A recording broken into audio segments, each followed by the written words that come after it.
The morning I found out my husband had been stealing from me, I was standing in the kitchen of the home I bought, wearing the robe I paid for, drinking coffee from the machine he picked out with my credit card. He was upstairs asleep. She had probably just left.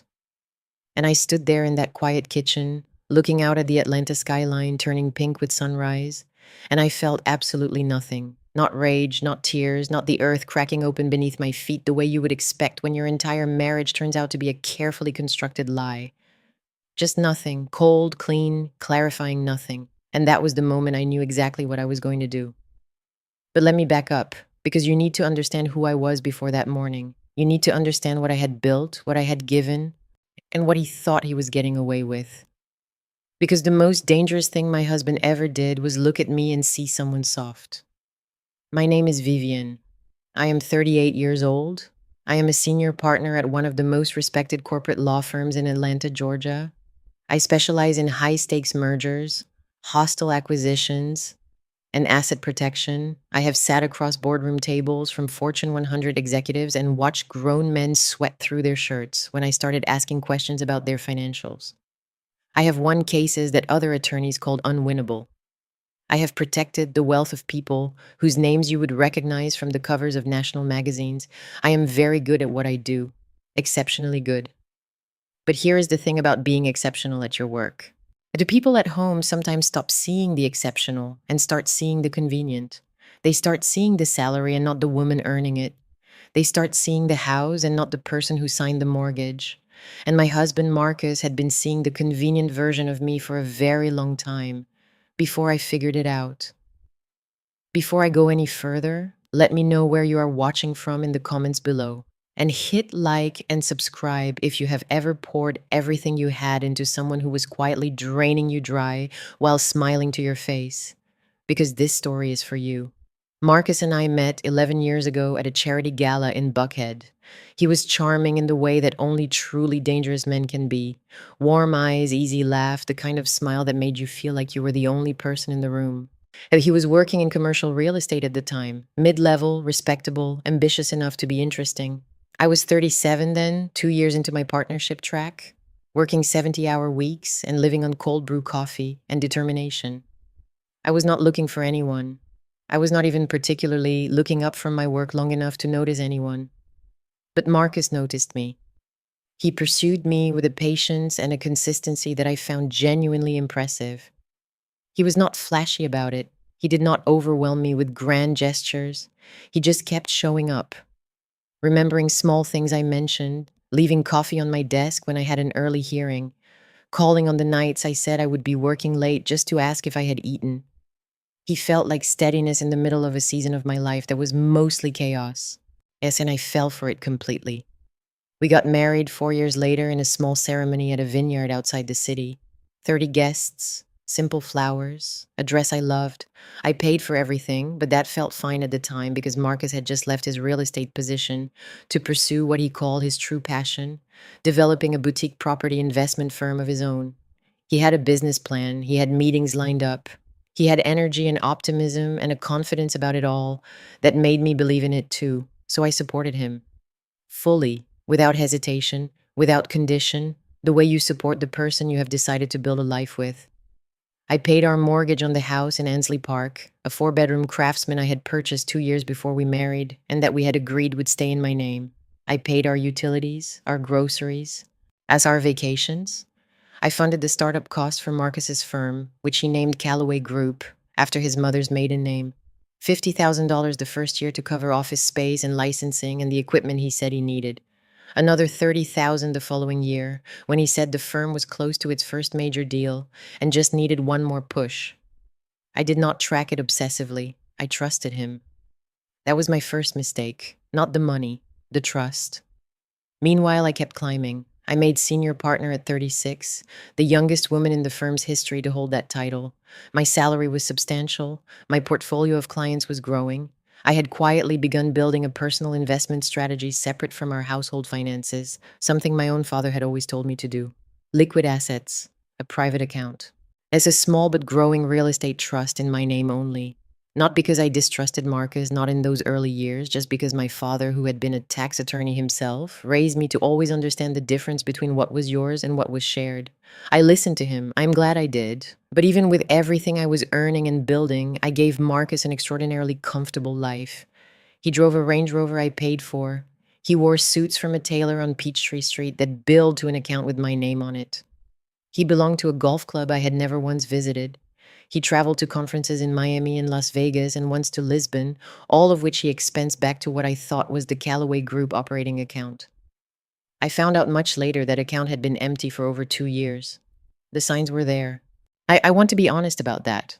I am a lawyer. I understand evidence. I understand what a pattern looks like when you lay it out in sequence. But love has this particular and devastating talent for making intelligent people choose the generous interpretation every single time. There was the afternoon I came home early from a deposition and found Marcus on the back porch, laughing quietly into his phone. He hung up the moment he saw me through the glass door. I asked who he was talking to. He said a developer he was trying to close. I said okay. I went inside and started dinner. I did not think about it again for a week. There was the evening I noticed a hotel charge on the joint credit card I rarely used. The Grand Hyatt in Midtown, a Tuesday night. Marcus had told me he was having dinner with a potential investor, and I asked about it casually over breakfast the next morning. He said the investor had too much to drink and he did not want to drive home, so they grabbed a room. He laughed about it, shook his head like it was an annoying inconvenience. I laughed too. I moved on. I was preparing for a trial and my mind was 90% elsewhere. I filed it away in the drawer in my brain, where I kept things I did not have time to examine properly. There was the Sunday morning I borrowed his laptop to check my email because mine was updating. He had left it open. There was a message thread visible on the screen before I had even touched the keyboard.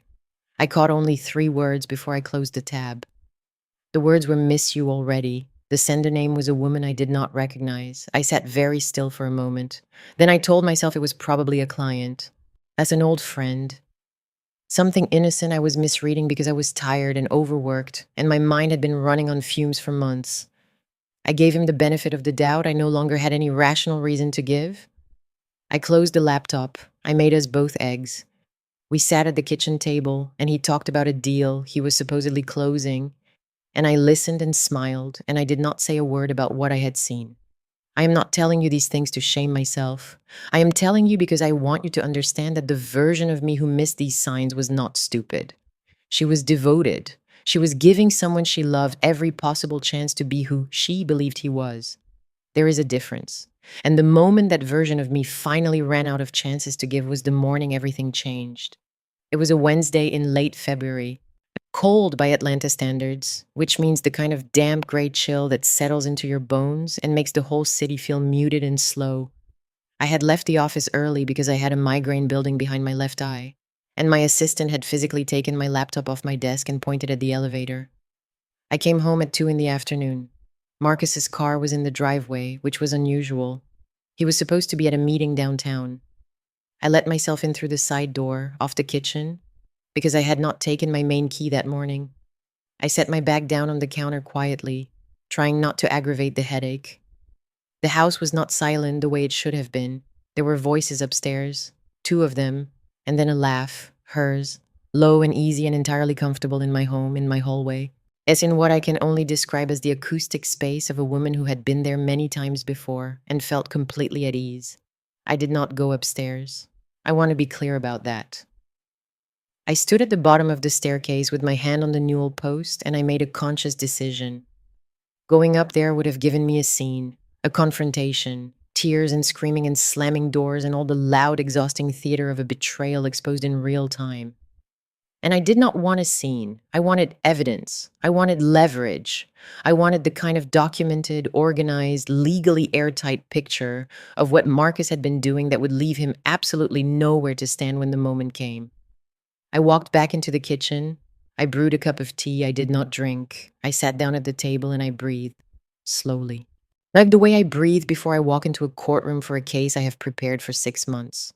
The way I breathe when I know I am about to win and the only thing left to do is not rush it.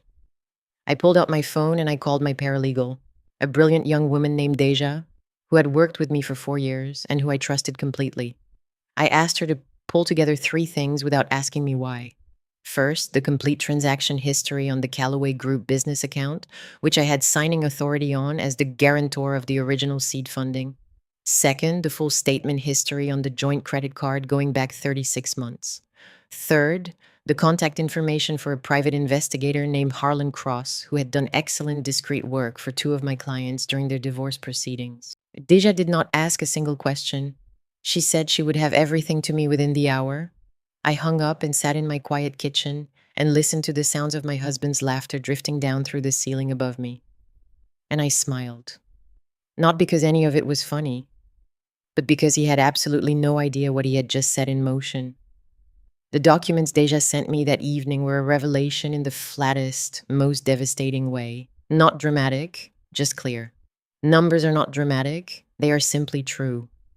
And the truth of the Callaway Group account was this.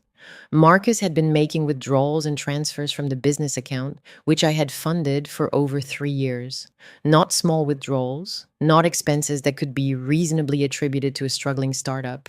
We were talking about $140,000 moved in irregular increments into a personal account I had never seen and never authorized. Some of it in cash withdrawals from ATMs across the city. Some of it in wire transfers to an account registered in a name I did not recognize. Some of it, and this was the detail that sat heaviest in my chest, in payments to a residential leasing company. He was paying rent somewhere. For someone. I pulled up the joint credit card statements next. The hotel charges were not a single incident. They were a pattern, going back 27 months, stretching across midtown hotels, and twice at a resort in Savannah.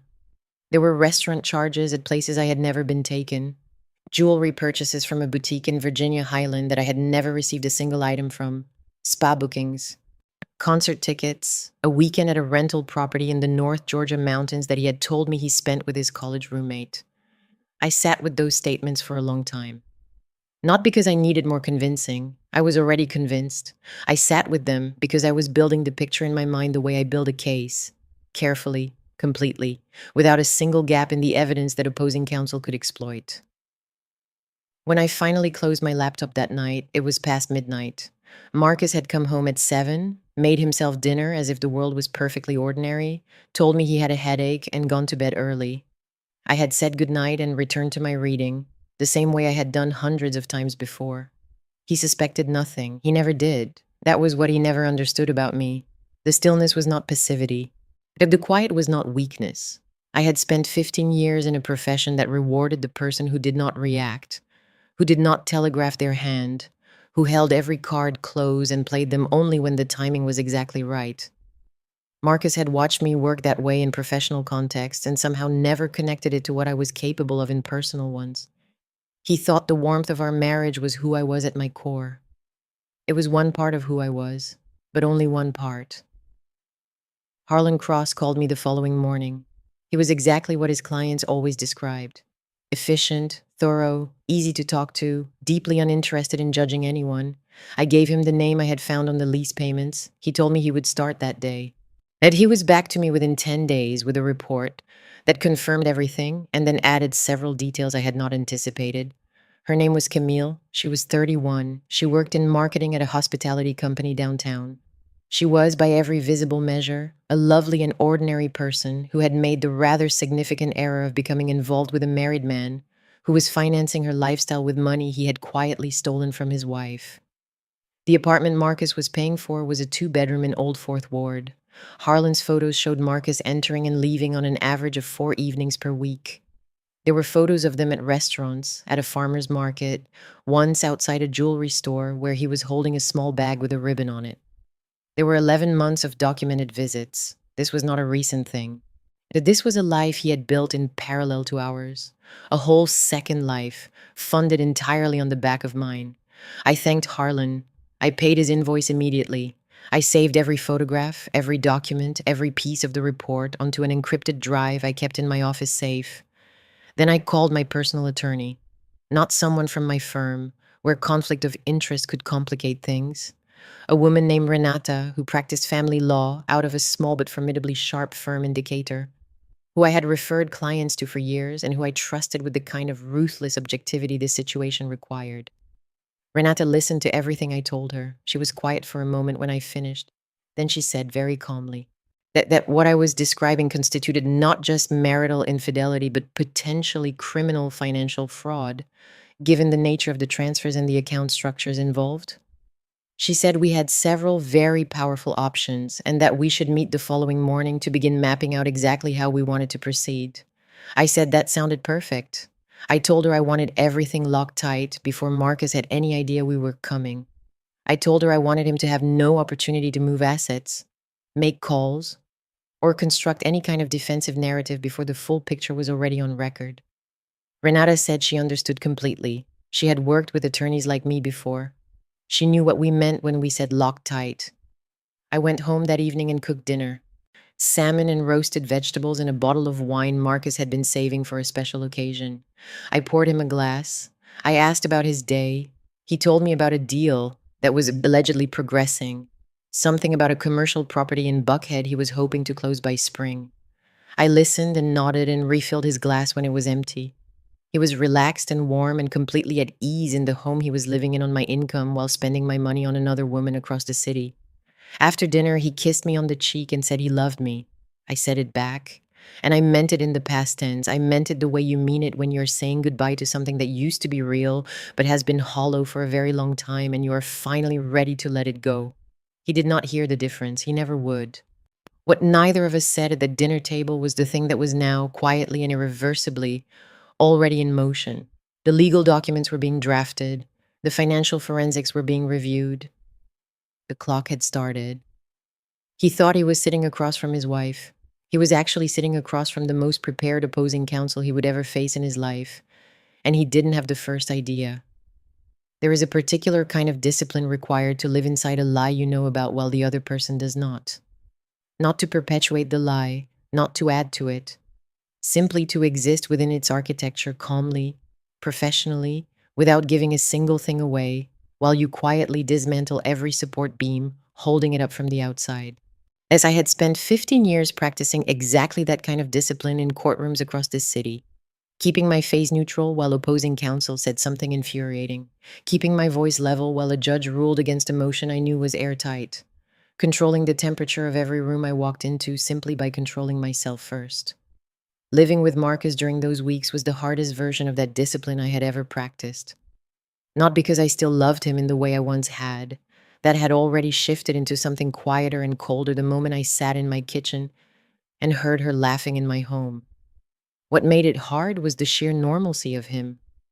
The way he still made coffee in the morning and left a cup on the counter for me without asking.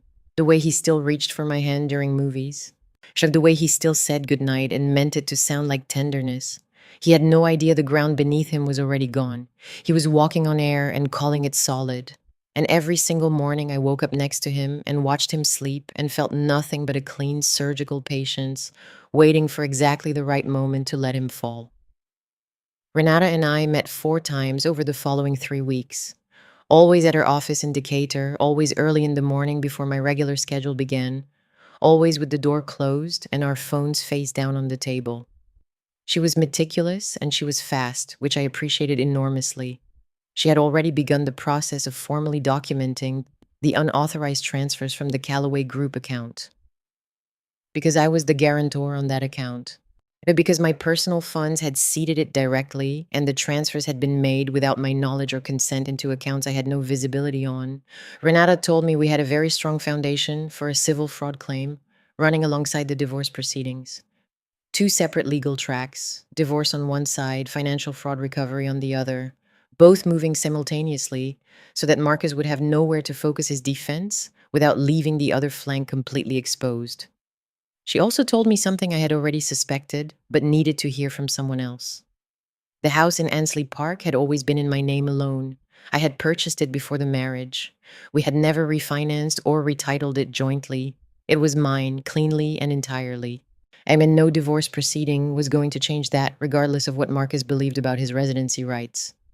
The Range Rover was leased in my name. The investment accounts I had built quietly over the years of our marriage were structured as individual assets predating the marital period, which my father's advice and my own legal instincts had thankfully ensured. What Marcus was going to discover when the papers were filed was that the life he had been living, The life he had been funding his parallel relationship with existed almost entirely because of me and would cease to exist the moment I decided it should. There was one piece of the puzzle I needed Renata to be very careful about: the Callaway Group.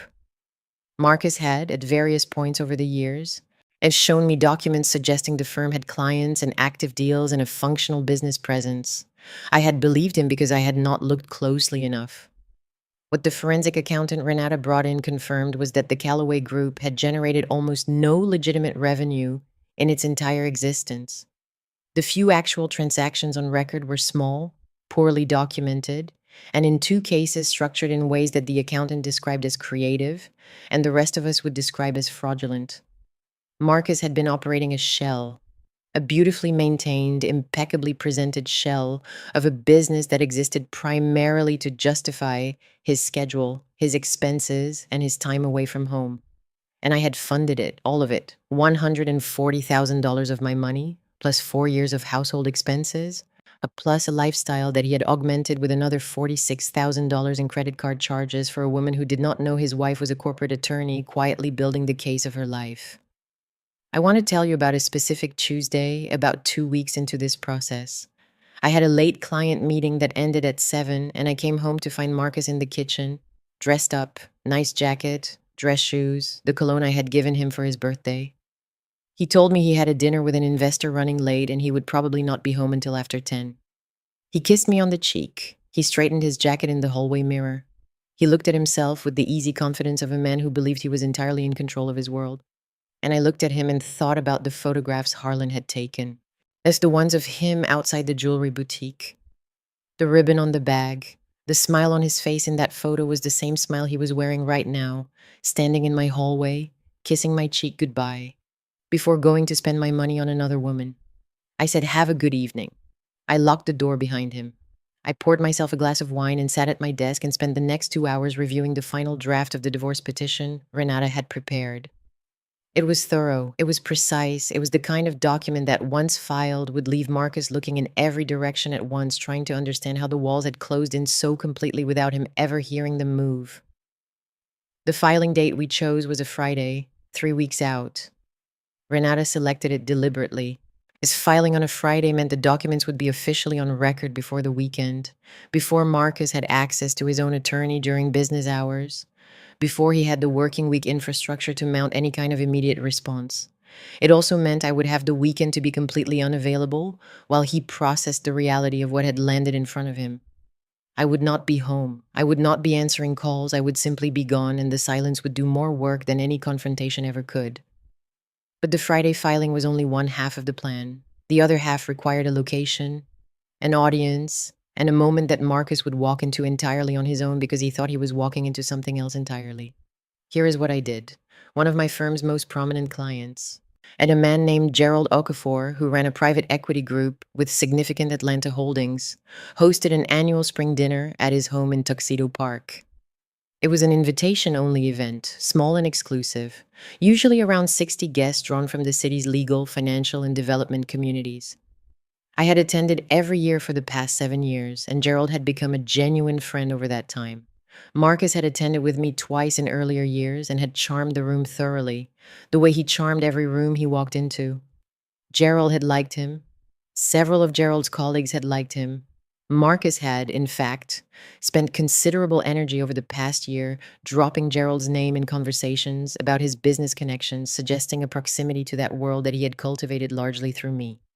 I called Gerald on a Wednesday morning and asked him a favor. I asked if I could bring Marcus to the spring dinner as usual, and if he could make sure that 2 particular guests were also in attendance. The first was a senior partner from the city's most prominent white-collar criminal defense firm. The second was a close friend of mine who worked as a deputy director at the Georgia Secretary of State's office, which oversaw business entity registration and compliance in the state. I did not explain all of my reasons to Gerald. I told him simply that I was in the middle of a sensitive legal situation involving my husband and that having those specific people in the room would be useful. Gerald, who had seen enough of the world to know when not to ask follow-up questions, said of course. He said he would handle the seating himself. And I told Marcus about the dinner 2 weeks in advance. I presented it casually the way I always did. "Gerald's annual thing," I said. "You know how he likes having us both there." Marcus lit up the way he always did at the mention of Gerald's name. He said absolutely he would clear the evening. He was already thinking about what he would say to impress the room, I could tell. He was already rehearsing. What Marcus did not know was that the dinner was scheduled for the Thursday evening before the Friday filing. It was the last evening he would spend as my husband in any functional sense of that word. It was the evening I had chosen to let him see exactly who he had been underestimating for the last 4 years. Not in a private room, not in a lawyer's office with documents on a table. Yes, in a room full of the people whose respect he had borrowed on the credit of my name. In front of an audience that would remember everything they witnessed. In a setting where his charm and his ease and his practiced social confidence would mean absolutely nothing, because the woman standing next to him was about to reintroduce herself entirely. In the weeks leading up to the dinner, I kept everything between Marcus and me precisely as it had always been. Dinners at home, weekends that looked normal from the outside, conversations about nothing important. I listened to him talk about the Calloway group with the same attentive expression I had always worn, noting privately how consistent his fabrications were, how much energy he put into maintaining a fiction for an audience of one. I wondered sometimes during those weeks how different our marriage would have been if he had directed even a fraction of that energy towards something real. But I did not spend long on those thoughts. They were not productive, and I had always been, above everything else, a productive person. There was one evening about a week before the dinner when Marcus poured us both a drink after dinner and sat across from me in the living room and said he had been thinking. He said he felt like we had been drifting a little, that he wanted us to plan something together, maybe a trip to Portugal in the summer the way we had talked about years ago. He said it with such genuine seeming warmth that for exactly 4 seconds I felt the old pull of it, the version of him I had married. The man I had believed in so completely that I had handed him my trust and my money and my years without a second thought. 4 seconds, then it passed, and I smiled and said Portugal sounded lovely and asked him to look into dates. He said he would. He never did, of course, but neither did I. We were both by then playing parts in a story that was almost over.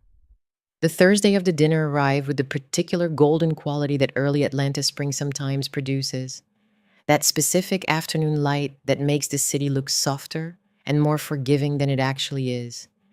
I spent the afternoon at the office finalizing a detail with Renata, confirming the filing would go through first thing Friday morning, the moment the clerk's office opened. She confirmed. Everything was in order. And I thanked her and straightened my jacket and looked at my reflection in the darkened screen of my laptop for a moment. Then I drove home to get dressed.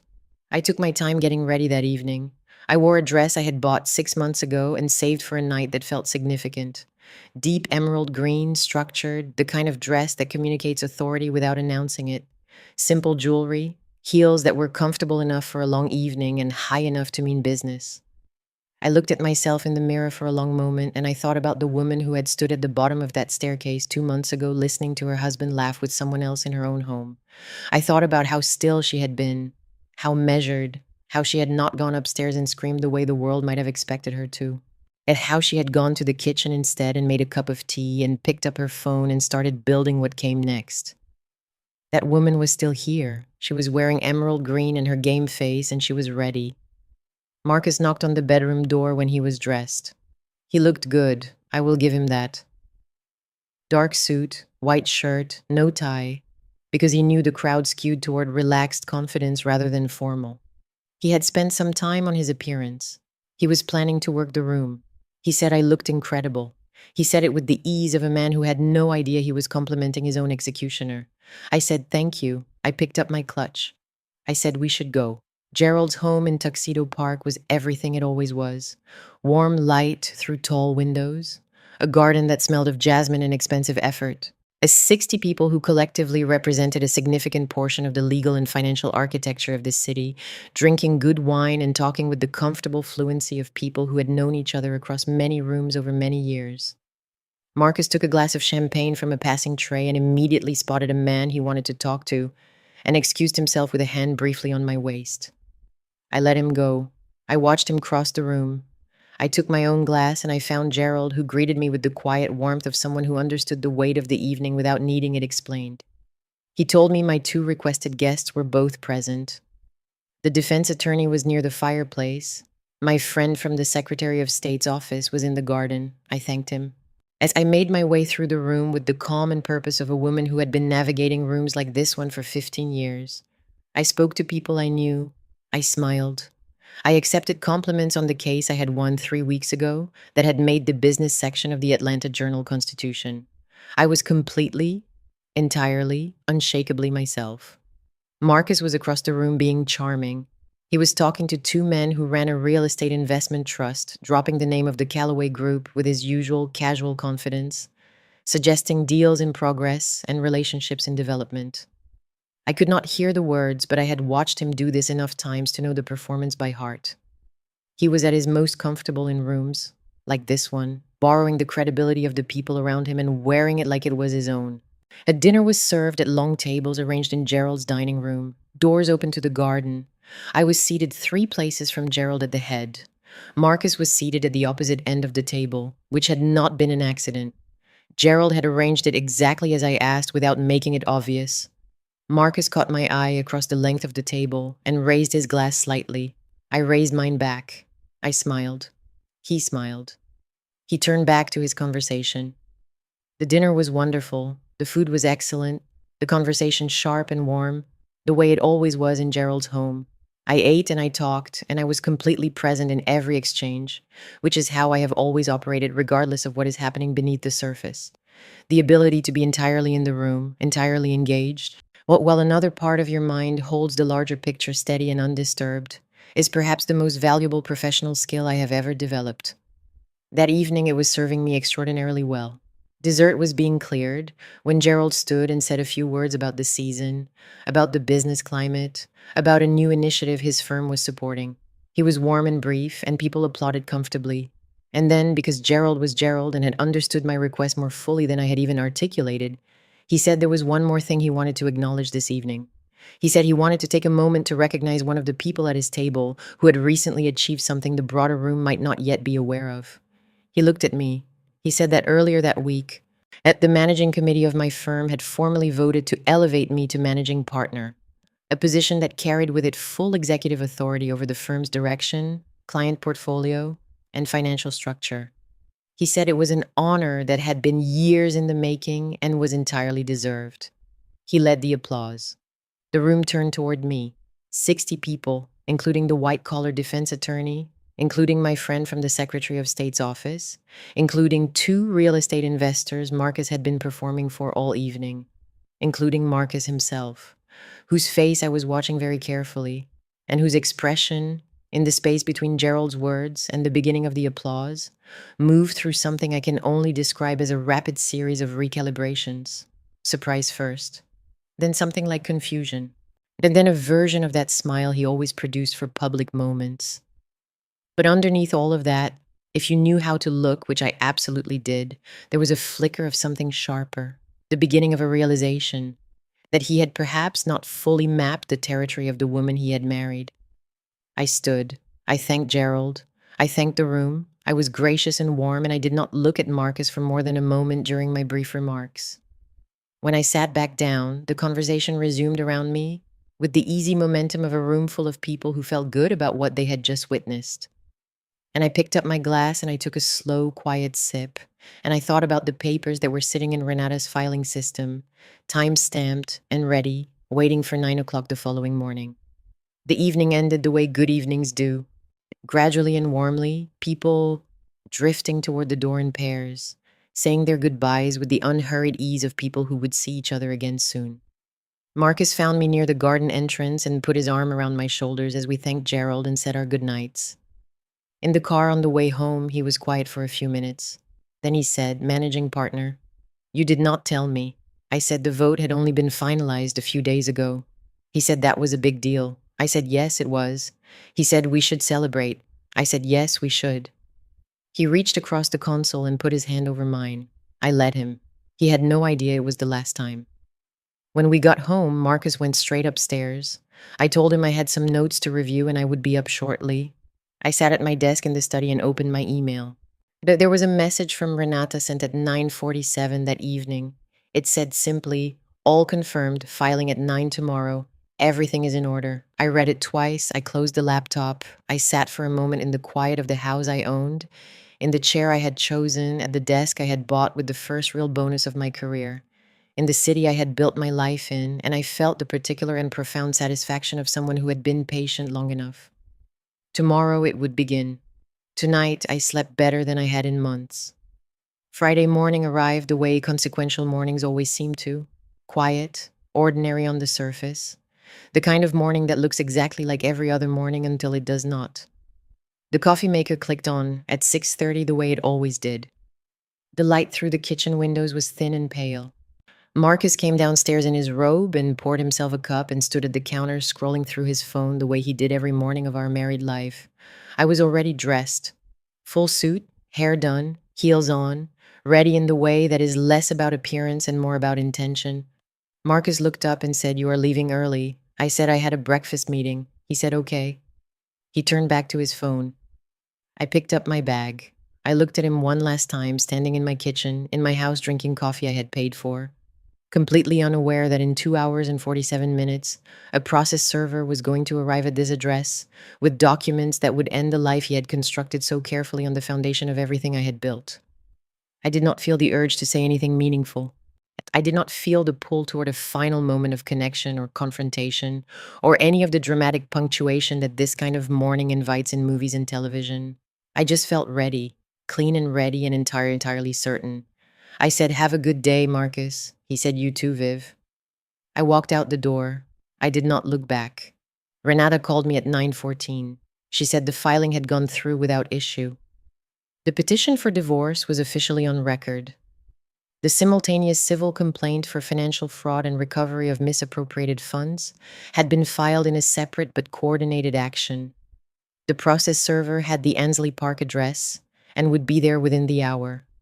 She said everything was exactly where it needed to be and asked if I was all right. I told her I was better than all right. She said she believed me. And she said she would be in touch the moment service was confirmed. I was in a client meeting when my phone buzzed at 10:41 with a message from Renata that said simply, "Served." I looked at the message for exactly 3 seconds. Then I put my phone face down on the table and returned my full attention to the client across from me, who was walking me through the details of an acquisition he needed my guidance on, because that is who I am. The personal earthquake happening 12 miles away in my living room did not get a single second of my professional attention. There would be time for all of it later. Right now, someone was paying me for my expertise, and they were going to receive every bit of it. Marcus called 4 times between 11 and noon. I did not answer. He texted twice. The first message said, "Vivian, call me." But the second said, "What is this?" I read both. I put my phone back in my bag. I went to lunch with a colleague and had the salmon and a sparkling water and talked about a case we were co-counseling on, and did not think about Marcus Calloway once for 45 consecutive minutes, which was the most luxurious feeling I had experienced in a recent memory. He was at the house when I got home that evening. I had expected that. I had also, earlier in the week, taken the precaution of asking my building's management company to change the security codes on the exterior doors, effective that morning. Not the locks, which would require a formal legal proceeding to enforce. Just the codes, which were mine to change as the sole owner of the property. Small, deliberate, a reminder of whose ground he was standing on. That he had gotten in through the front door with his key, which I had not yet had cause to change. But the small gesture of the codes had landed the way I intended. He was agitated when I walked in. The kind of agitated that lives just underneath perform calm in people who are used to controlling their environment and have suddenly found the controls are no longer responding. He was sitting in the living room. The divorce petition was on the coffee table in front of him. He had clearly read it multiple times. The pages were slightly crumpled at the corners, the way paper gets when anxious hands have handled it repeatedly. He looked up when I came in and his face was doing something complicated. Not the easy warmth of the man I had married. Not the practiced charm of the man who worked rooms at Gerald's dinner parties. This was something rawer, caught. The particular expression of someone who has been outmaneuvered and knows it but has not yet decided how to respond. He said, "Vivian." That was all. Just my name. Like a question he did not know how to finish. I set my bag down on the chair by the door. I took off my coat. I hung it on the hook. I turned to face him. I said, "I think you have had enough time with those documents to understand what they mean." He said he wanted to talk about this. I said there was not much to talk about. He said there absolutely was. He said this was insane, that we could work through whatever this was. that whatever I thought I had found, he could explain. I noticed he did not ask me what I had found. He did not say, "What are you talking about?" or "What is this based on?" He went straight to, "I can explain." And which told me everything I needed to know about the conversation he had been rehearsing since 10:41 that morning. I sat down, not because I was tired, because sitting down while the other person is agitated is a deliberate posture of control, and I was very deliberate about everything that evening. I folded my hands in my lap and I looked at him and I said, "Marcus, I have the Callaway Group transaction records going back to the day I funded that account. I have 36 months of joint credit card statements. I have a forensic accounting report prepared by a licensed CPA with 20 years of financial crime experience. And I have 11 months of documented surveillance confirming your relationship with Camille, including her address, and which you have been paying rent on for 14 months using funds transferred without my knowledge from an account I personally guaranteed." The room went very quiet. The color left his face the way water leaves a glass when you tip it. Not all at once, gradually, steadily, until there was nothing left. He opened his mouth, he closed it. He looked at the petition on the table as if it had transformed into something he did not recognize. And then, because he was Marcus and Marcus had always led with charm when every other strategy failed him, he looked back at me and his eyes went soft and he said, "Viv, I love you. I made mistakes, terrible mistakes. But I love you and I do not want to lose you." I looked at him for a moment. I thought about the morning I had stood at the bottom of the stairs listening to her laugh in my home. And I thought about the jewelry boutique and the ribbon on the bag and the resort in Savannah. I thought about the $140,000 and the 14 months of rent and the 4 years of a business that never existed. I thought about the evening he had sat across from me in this room and talked about Portugal with complete sincerity while living an entirely parallel life. And I thought about how long I had loved him, how genuinely and completely I had loved him, and how that love had been met, not with anything equal, but with the assumption that it would always be there regardless of what he did with it. I said, "Marcus, you do not love me. You love what I provide. There is a significant difference, and I have spent too long not examining it." He started to say something else. As I said, I am not interested in a conversation tonight. The petition is filed. The fraud complaint is filed. You will need an attorney. I would suggest you call one first thing tomorrow morning. Tonight, I need you to leave. He said this was his home too. I said legally and technically it was not, and he knew that. He said I could not throw him out. I said I was not throwing him out. I was asking him to leave so that we could both begin the process that was now formally underway with some measure of dignity.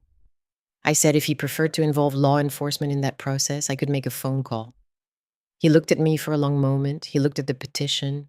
He looked around the room at the house he had lived in for 6 years, and that he had never once paid a mortgage payment toward. And then he stood up. Yet he picked up his jacket from the arm of the sofa. He walked to the door. He stopped with his hand on the frame. He said, "You planned all of this?" I said, "Yes." He said, "How long?" I said, "Long enough." He said he could not believe I had done this. I said I could not believe what he had done. I said that distinction mattered. He stood there for another moment. Then he walked out. I heard his car start in the driveway. I heard it pull away. I sat in the quiet living room in my suit with my hands folded in my lap and I breathed. Then I got up, I went to the kitchen, I opened a bottle of wine I had been saving, a very good Burgundy I had bought at auction 2 years ago for an occasion that deserved it. I poured a glass, and I stood at the kitchen window and looked out at the Atlanta skyline, and I drank it slowly, and I let myself feel the full weight of what had just happened. Not the grief of it, though there was grief, quiet and honest and entirely private. Mostly I felt the extraordinary lightness of a woman who has put down something very heavy that she has been carrying for a very long time and finally allowed herself to acknowledge how much it cost her. The weeks that followed were the legal equivalent of a controlled demolition. Renata was exceptional. She moved through the proceedings with a precision that made me proud to have referred clients to her for years. Marcus retained an attorney, and a reasonably competent man who clearly had not been fully briefed on the depth of the evidence we were bringing because his initial responses were optimistic in ways that suggested he thought this was a standard marital dissolution with contested assets. He found out relatively quickly that it was not. The forensic accounting report alone was enough to make Marcus's counsel significantly revise his approach. When the scope of the Callaway Group transfers was laid out in full, when the shell structure of the business was documented, when the personal account receiving unauthorized transfers was subpoenaed and its contents revealed, Marcus's attorney requested two separate continuances. I think he was hoping Marcus would come to him with some explanation that would reframe the evidence. Marcus apparently could not provide one. So, because there was not one to provide, the civil fraud complaint ran alongside the divorce proceedings the way Renata had designed it to, creating exactly the split focus problem she had anticipated. Every time Marcus's legal team directed resources toward the divorce petition, the fraud complaint advanced. Every time they shifted to address the fraud complaint, the divorce terms hardened.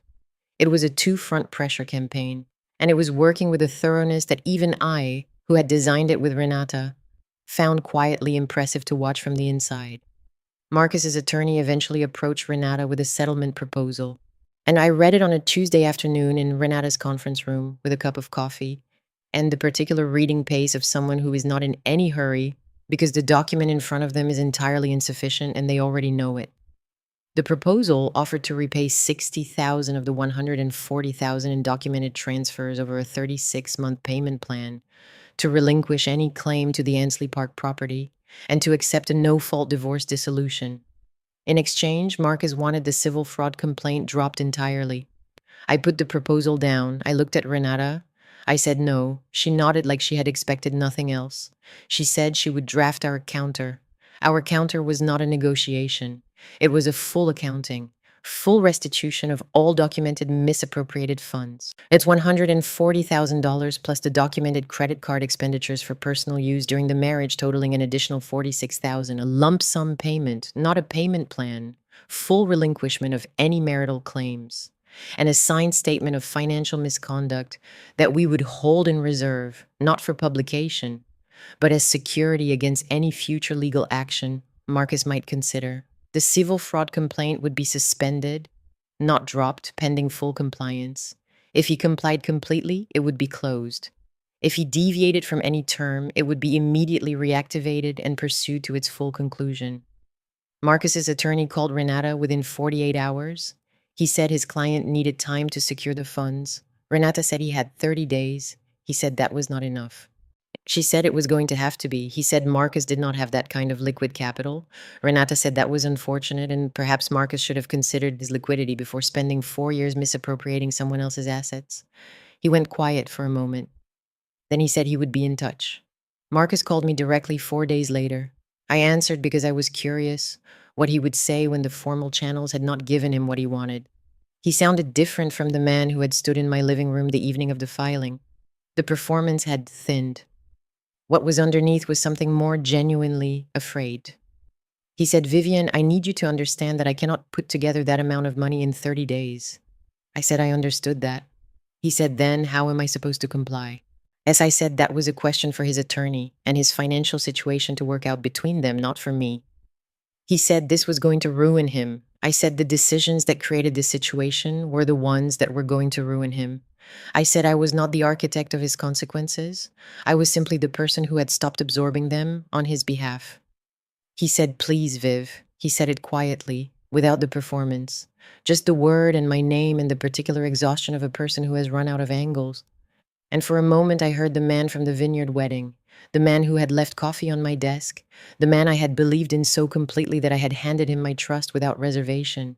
And I felt the sadness of that clearly and honestly. And then I said, "Marcus, get yourself an accountant and a payment structure and talk to your attorney." And I ended the call, because grief and consequence are not the same thing. You can feel one without suspending the other. And I had stopped suspending consequences a long time ago. The 30 days passed. Marcus, it turned out, had more resources available to him than his attorney had initially suggested. Renata suspected, and I agreed, that Camille's involvement in helping him liquidate certain personal assets was part of how he managed it. The irony of the woman he had been spending my money on potentially helping him pay me back was not lost on either of us. It was, Renata said with a perfectly straight face, a kind of poetic accounting. Full restitution arrived in the designated account on day 28, every dollar. The signed statement followed by courier the next morning. The civil fraud complaint was formally suspended. The divorce was finalized 6 weeks later.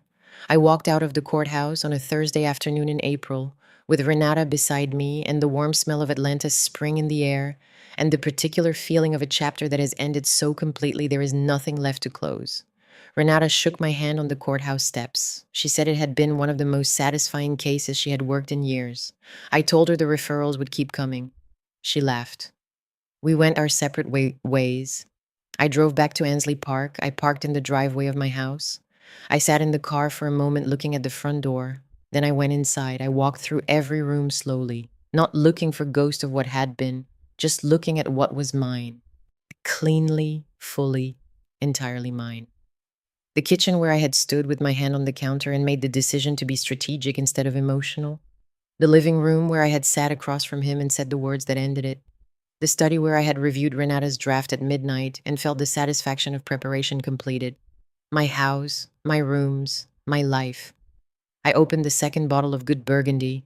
I carried it to the back porch and I sat in the early evening air and I poured a glass and I let myself be completely still.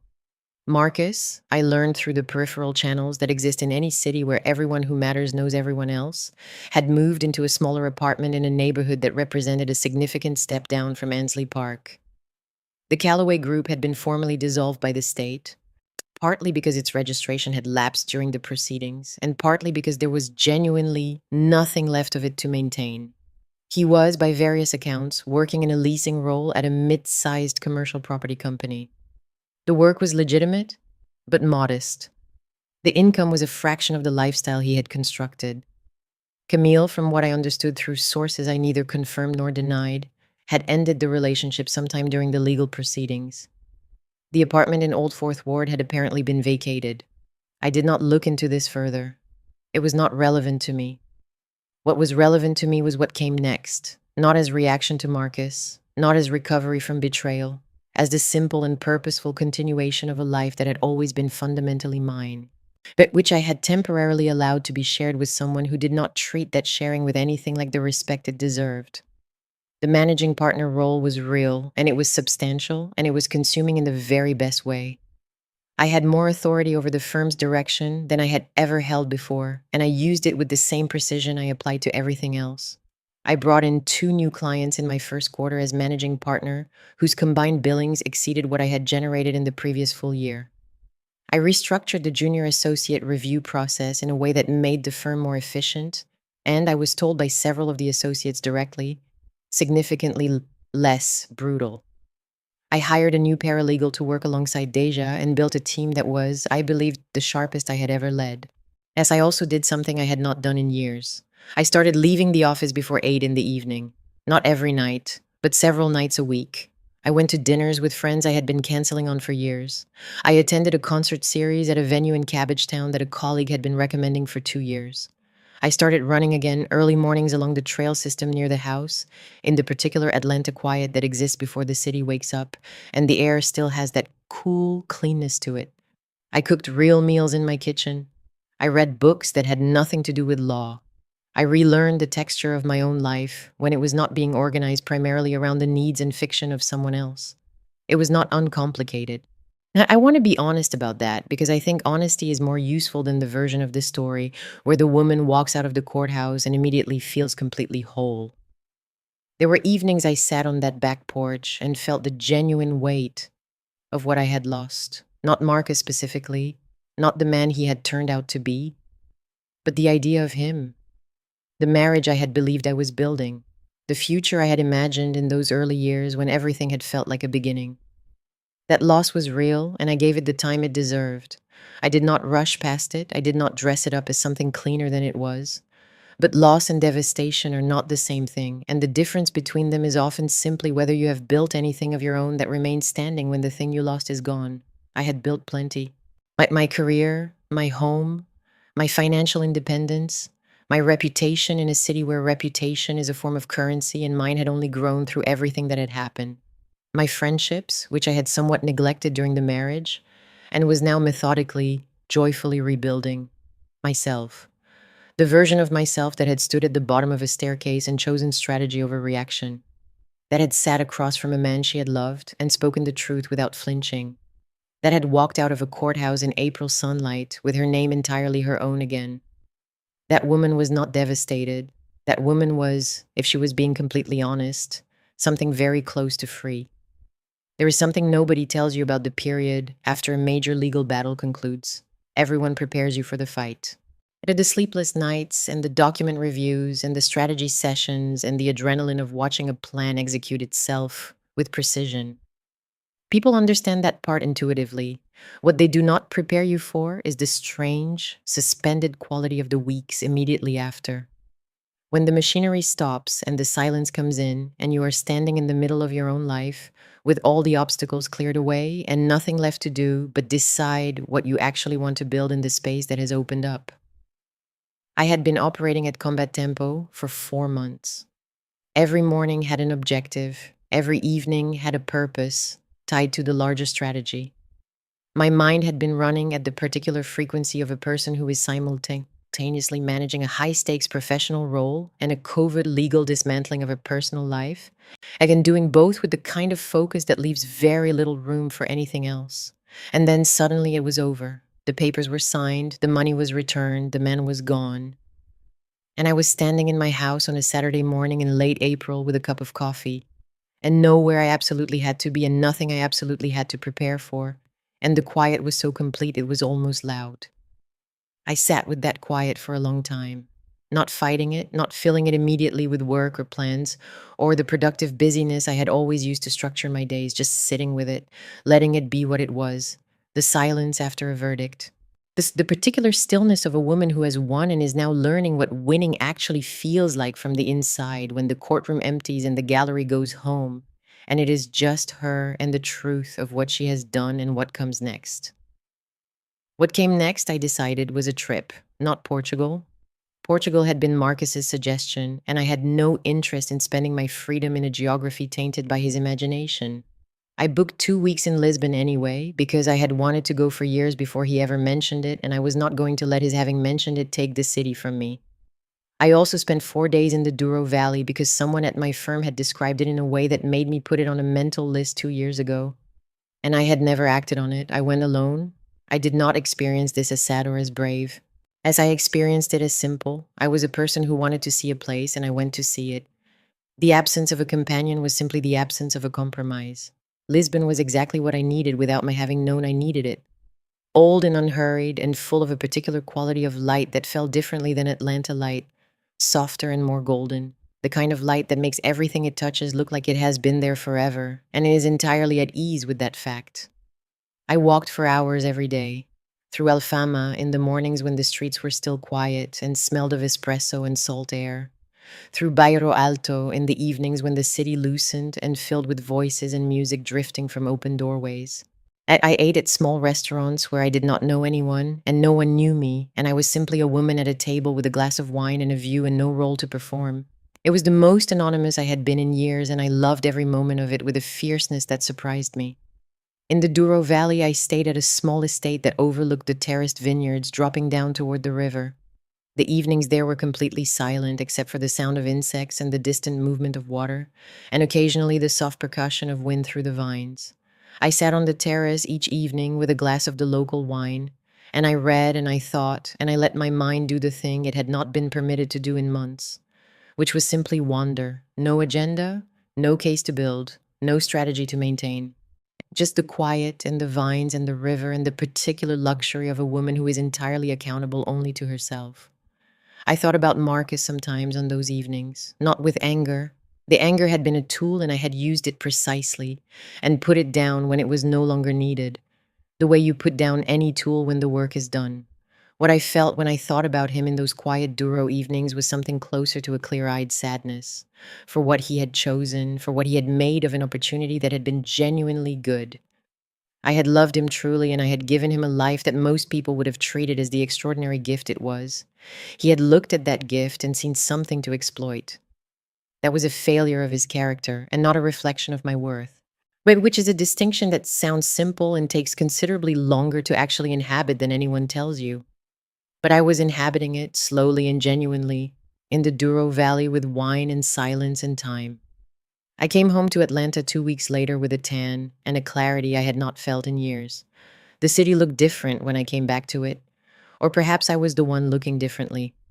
The skyline from the plane window was familiar and sharp, and mine in a way that felt newly chosen rather than simply inherited. This was my city, my career, my house, my life. I had not arrived here by accident or by someone else's generosity. I had built every single piece of it myself through years of grinding, disciplined, uncompromising work, and the building was entirely intact. More than intact. It was better. Because the thing that had been quietly weakening the foundation for years had finally been removed, and the structure was standing clean and solid in the Atlanta spring, and I was walking back into it with both hands free. The firm welcomed me back with the kind of energy that told me the managing partner transition had been going well in my absence. My team had handled everything competently, which I had expected. What I had not entirely expected was the message waiting for me from Harrison Webb, one of the senior partners at a firm in New York whose work I had admired from a distance for years. Harrison had apparently seen coverage of a case I had argued the previous fall that had made some national trade publications, and he had a proposition he wanted to discuss. I called him back on my second day back in the office. The conversation lasted 40 minutes. By the end of it, I had agreed to fly to New York the following week for a longer discussion. The New York conversation was about a joint venture. Harrison's firm was expanding its corporate litigation practice into the Southeast and wanted a strategic partnership with a firm that had deep Atlanta roots and a strong managing partner. The terms he outlined were serious, the kind of serious that requires actual deliberation rather than reflexive enthusiasm. I told him I would review the proposal in full and come back to him within 2 weeks. He said he appreciated the measured response. He said most people either said yes too fast or no too fast. I said I had learned the hard way that the best decisions took exactly as long as they needed to take and not a moment less. And I reviewed the proposal over 3 evenings with the same forensic attention I had given the Callaway Group transaction records 4 months earlier. It was a strong offer, genuinely strong. The financial terms were fair. The structure preserved my firm's independence while opening access to a national network and client base that would take me another decade to build organically. The professional implications were significant and positive. But I sat with it carefully, checking every clause, understanding every dependency, making sure I knew precisely what I was agreeing to and what I was not, before I picked up a pen. This was not paranoia born of what Marcus had done.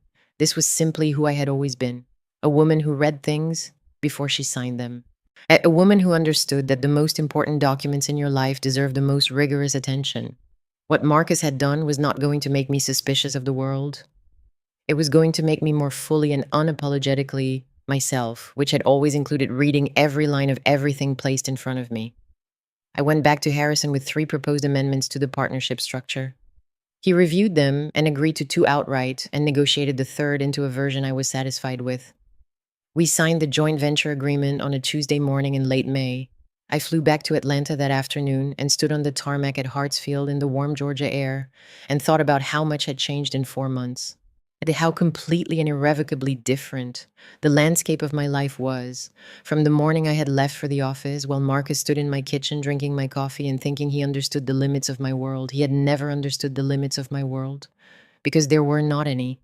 I want to tell you about the evening in June that I think of as the final piece of everything clicking into place, not dramatically, not with the thunder and lightning of a major revelation, just quietly, the way real endings and real beginnings often arrive when you are not specifically looking for them. I was at a dinner at a colleague's home in Virginia Highland. Small gathering, maybe 12 people, the kind of easy midweek evening that has no agenda beyond good food and conversation. I was seated next to a man named Solomon, who turned out to be a civil rights attorney who had recently returned to Atlanta after 8 years practicing in Washington. We talked through the entire dinner. Not the performative, angled conversation of people who are professionally networking, actually talked about cases and the law in the city and what it meant to do work that was genuinely consequential and what you sacrificed along the way and what you refused to sacrifice.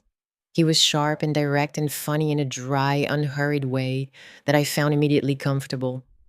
At the end of the evening, he asked if I would like to have dinner the following week.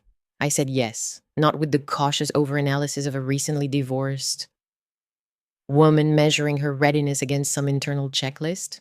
Just yes. And because the conversation had been good and he was interesting and I was a person who had her own life fully in order. and it was not looking for anyone to complete anything, just possibly to add to something that was already complete. That distinction I had come to understand made all the difference. I drove home that evening through the lit streets of Atlanta, and I thought about the journey from that February morning standing in the kitchen listening to silence. The distance between that woman and this one was not measured in miles or months. It was measured in decisions. The decision to be strategic rather than reactive, to gather evidence rather than make scenes, to build a case rather than wage a war, to grieve honestly rather than perform toughness, to go to Lisbon alone and love every moment of it, like to read the Harrison Webb proposal 3 times before signing it, to say yes to dinner with an interesting man simply because she wanted to. Every single decision had been hers, made from her own strength, her own clarity, her own deep and unshakable understanding of what she was worth and what she would and would not accept from the world around her. Marcus had looked at that strength for years and mistaken it for softness. He had looked at her patience and called it passivity. He had looked at her love and treated it as a resource to be consumed rather than a gift to be honored. And in doing so, he had made the most expensive mistake of his professional and personal life. The woman he had underestimated had simply stopped absorbing the cost of his choices. And everything else had followed from that single, quiet, but completely devastating decision. The house in Ansley Park felt different now in the evenings, lighter. The rooms that had held the complicated weight of a marriage built on false foundations now held something simpler and better. My books on the shelves I had chosen, my art on the walls I had selected before he ever moved in, my kitchen, my garden, my porch. With the view of the skyline, I never got tired of watching change colors in the evening. Mine in every sense. Not defensively mine. Not bitterly mine. Just mine. The natural and uncomplicated ownership of a woman who built her own life and had stopped apologizing for the size of it. I called my father on a Sunday morning in June, the kind of slow morning that invites long phone calls. He was retired now, living in Savannah, as still sharp and opinionated and the person I trusted most in the world to tell me the truth about myself without embellishment in either direction. I told him everything, the whole story from the pharmacy line forward. He was quiet for a long time after I finished. Then he said, "Vivian, I told you to protect your assets and you did. I told you to read everything before you signed it and you did. I did not tell you to be this thorough. You figured that part out yourself. I said I had good training." He said the training just gave you tools. What you built with them was entirely you. I sat with that for a long time after we hung up. The tools and what you build with them, the education and the application of it, the capability and the decision to use it precisely when it matters most. My father had given me the foundation, and every hard year of grinding study and late nights and failed motions and rebuilt arguments had given me the structure. But the woman who had stood in that kitchen in February and chosen clarity over chaos, strategy over grief, patience over reaction, that was no one's creation but my own. And I was beginning to understand with the kind of certainty that does not need to announce itself. Entirely enough. The summer moved through Atlanta the way Atlanta summers do, with heat that arrives in the morning and stays through the evening and makes everything feel slightly slowed and golden. I worked hard and I worked well. The joint venture with Harrison's firm began its operational phase and the early results were strong. I took on 2 cases that were exactly the kind of complex, high-stakes, multi-jurisdictional work that I loved most. And I had dinner with Solomon 3 more times, each better than the last. I ran my trail in the mornings and sat on my porch in the evenings and read my books and called my friends and lived my life with the full and undivided attention it deserved. Marcus existed somewhere in the city. I knew this abstractly the way you know things that are no longer relevant to your daily calculation. He was managing his reduced circumstances with whatever combination of pride and practicality the situation permitted. He had not attempted any further legal action, which the suspended fraud complaint had made sufficiently inadvisable. He had not contacted me since the brief phone call during the proceedings. He was simply, in the most complete and undramatic sense, gone, not from the city, just from my life. And the space his absence created had been filled so thoroughly and so genuinely with things that were good and right in mind that I could barely locate the outline of where he had been. That was what healing actually looked like, from the inside. Not the dramatic pivot of a woman reborn in a single moment. Just a slow and steady filling of space with things that deserved to be there. Good work, good people, good mornings, and good wine, and the particular and irreplaceable satisfaction of a woman who knows her own worth so completely that no one else's assessment of it has the power to move her in either direction. I had audited my life the way I audited everything, with precision and without sentiment. I had found the fraud. I had removed it. I had restored the accounts to their rightful state. And what remained after the forensic work was done was clean and solid and entirely mine. That was enough, more than enough. It was everything. There is a question people ask when they hear a story like mine. They ask it in different ways depending on who they are and what they have been through themselves. But it is always essentially the same question. Was it worth it? Not the legal process, not the strategy or the precision or the execution of the plan. Not even the outcome in financial terms, though the outcome in financial terms was, I will be direct about this, entirely satisfying. What they are really asking is whether the totality of it, the marriage and the betrayal, and the dismantling and the rebuilding, whether all of it together added up to something worth having lived through. Whether the woman on the other side of all of it was better or simply different. Whether surviving it cleanly was the same thing as being grateful for it. I have thought about this question more carefully than I have let on, not because I am uncertain of the answer, because I think the answer deserves more precision than people usually give it. Here is what I know. I would not have chosen any of it, not the betrayal, not the years of slow erosion I did not see clearly, until I was standing in the middle of the evidence, not the 4 months of combat-level strategic living that required me to be simultaneously a managing partner and a covert legal architect of my own personal freedom. I would not have chosen Marcus if I had known who he was beneath the warmth and the easy charm. I would not have chosen the years of funding a life he was quietly undermining from the inside. None of that was chosen. It was simply what happened. But here is the other thing I know. The woman who walked out of that courthouse in April was more fully and completely herself than the woman who had walked into Gerald's dinner party 6 years ago on the arm of a man she believed in. Not because suffering improves people automatically. It does not. Suffering without clarity just produces more suffering. What I had, in addition to the experience itself, was the clarity to examine it honestly and the discipline to respond to it strategically, and the self-knowledge to understand that my worth had never been located in Marcus's perception of me. Those things together, the experience and the clarity and the discipline and the self-knowledge, they produced something that I think is worth naming accurately. They produced a woman who will never again mistake someone's comfort in her life for their contribution to it, who will never again fund a fiction out of love and call it support, who will never again stand at the bottom of a staircase listening to evidence of her own betrayal and choose the generous interpretation because the truth is temporarily inconvenient. That woman is gone. And I do not miss her particularly. I have a great deal of compassion for her, but I do not miss her.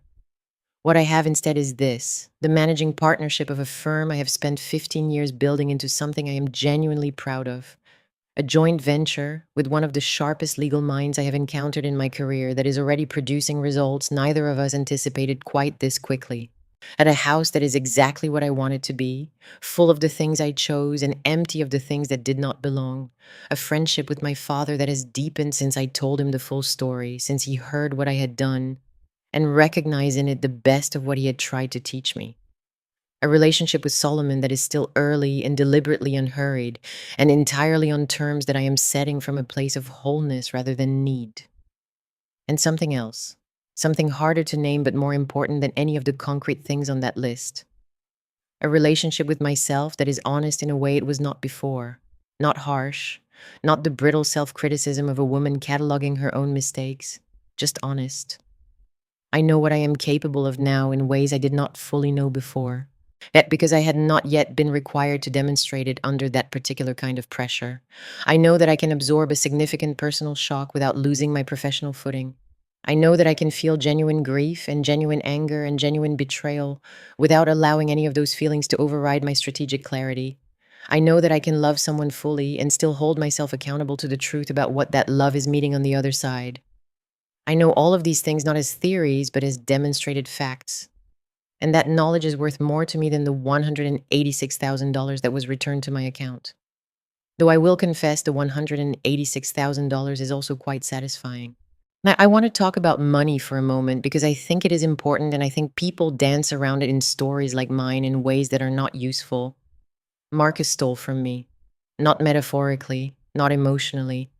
He stole actual money that I had earned through actual work, and he moved it into accounts designed to obscure the transfer and spent it on a parallel life he was building on the foundation of my income.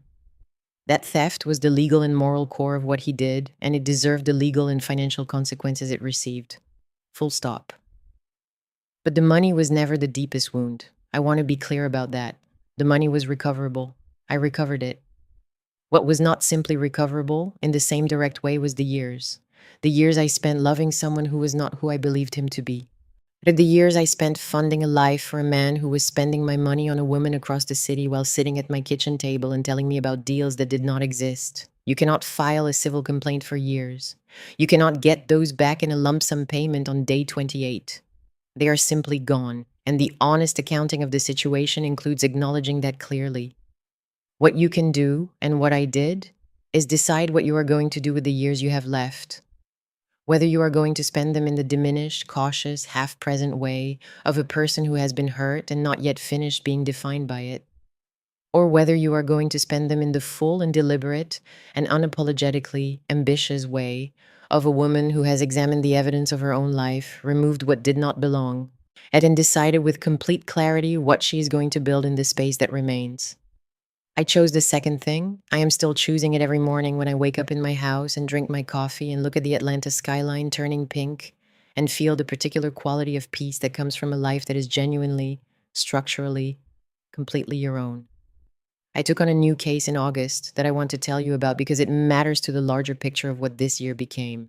A young woman, 32 years old, a software engineer who had built a genuinely innovative tech platform over 4 years, while her husband, who served as the company's nominal chief operating officer, had been quietly filing paperwork that transferred increasing percentages of the company's equity into structures she did not fully understand and had not fully authorized. By the time she came to me, she had already been told by 2 other attorneys that the situation was complicated and possibly not recoverable. She sat across from me in my conference room with her hands folded on the table and her jaw set in the particular way of a woman who has decided she is not going to cry in a lawyer's office even if the situation fully warrants it. I recognized her immediately, not her face, her posture, the specific architecture of a woman who is holding herself together very deliberately because she understands that falling apart is not going to help her and she is too clear-eyed and too determined to allow herself the temporary relief of it. And I recognized that posture because I had worn it myself in a conference room not unlike this one not very long ago. I told her the situation was recoverable. I told her it was going to require precision and patience and a willingness to let the process move at the speed it needed to move rather than the speed her anger wanted it to move. She said she understood. She said she was good at patience when the objective was clear. I said the objective was very clear. She said, then, let us begin. We are still in the middle of that case as I tell you this. It is going well. The equity structures her husband created have weaknesses that my team has been methodically documenting for 3 months.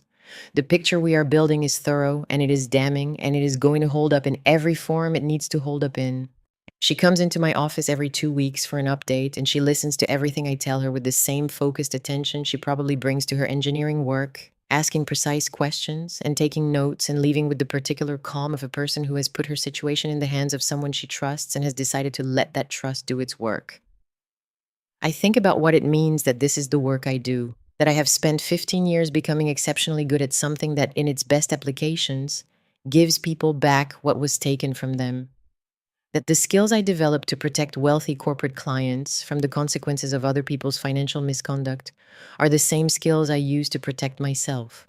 Thus, that the case I am building for that young software engineer in my conference room draws from the same body of knowledge and the same forensic discipline that I applied to the transaction records of the Callaway Group on a Tuesday night in February, while my husband was getting dressed in my house to go spend my money on someone else.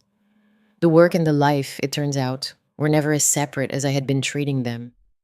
The clarity I brought to the office every morning was the same clarity I should have been bringing to my front door every evening. The precision I applied to other people's legal situations was the precision I eventually applied to my own. What changed this year was not the development of some new capacity. It was simply the decision to stop leaving that capacity at the office. And I am not going to tell you that what Marcus did made me better. I do not believe that betrayal is inherently educational or that suffering is a prerequisite for growth. I was already capable of everything I demonstrated this year before it happened. The capability was always there. What the experience did was require me to use it, to stop holding it in reserve for professional contexts and apply it with the same rigor and the same lack of sentiment to the most personal corners of my own life. That is not a lesson I needed Marcus to teach me, but it is a lesson that is now thoroughly and permanently learned. Solomon asked me recently, during one of our dinners, what the most important thing I had figured out this year was. It was a real question, as asked with the genuine curiosity of someone who was interested in the actual answer, rather than a comfortable one. I thought about it for a moment. I said the most important thing I had figured out was the difference between building with someone and building for someone. That the first was a genuine partnership and the second was a subsidy, and that I had spent 4 years in a subsidy arrangement I had been calling a marriage, and that I would not be making that particular category error again. He said that was an extremely precise way to describe it. I said I was an extremely precise person. He said he had noticed. He said it in the tone of someone who considered this a quality rather than a warning. I found that more than almost anything else that had happened this year genuinely reassuring. I want to speak directly to you now. Not the generalized you of a narrator wrapping up a story. You specifically. The person who is watching this because something in the title or the thumbnail or the first few seconds spoke to something you recognized. Maybe you are in the middle of something that looks like mine. Maybe you are at the beginning of it, standing at the bottom of your own staircase, listening to something you do not want to fully hear yet. Maybe you are on the other side of it, further along than you expected to be by now, trying to figure out what the rebuilding actually looks like when the emergency is over and the everyday has returned. Here is what I want to say to you. The clarity you are looking for is not going to come from outside. It is not going to arrive when the right person finally sees your worth, or when the situation resolves itself, or when the people who underestimated you finally understand what they had. It is going to come from the same place it always comes from you. From the decision to look at your situation with the same rigorous, honest attention you would bring to anything else that mattered. From the refusal to give the generous interpretation one more time when the evidence no longer supports it. From the understanding that protecting yourself is not a betrayal of love. It is the most fundamental act of self-respect available to you. I spent 4 years being the most precise and thorough professional in every room I walked into, and the most generous and forgiving person in my own home. The imbalance was not sustainable, and it was not. But if I am being completely honest, fair to either of us, what a person deserves in a partnership is someone who brings the same quality of attention to the relationship that they bring to their own best work. Someone who looks at what has been given to them and treats it with the care and the honesty it deserves. If the person you have chosen is not doing that, then no amount of your own generosity is going to compensate for the gap. You can fund a fiction for years. I know this from personal experience. But you cannot fund it forever. And the longer you fund it, the more expensive the accounting becomes when you finally stop. Stop sooner. That is the clearest and most direct advice I can give you. When the evidence is telling you something your heart does not want to hear, stop giving the heart the override. Let the evidence speak. Let it speak clearly and completely, and without the softening filter of what you wish were true, and then respond to what is actually in front of you rather than what you hoped would be there. You are not responsible for other people's integrity. You are not responsible for the choices they make with the trust you extend to them. You cannot control what someone decides to do with your love and your generosity and your years. What you can control is how long you continue to absorb the consequences of their choices before you decide that enough is enough. And I am here to tell you from the specific and concrete experience of having made that decision myself, that enough is a complete sentence. It does not need a justification or an explanation or an apology attached to it. It is simply enough. And it is yours to say whenever you are ready to say it. The Vivian who stood in that kitchen in February was ready.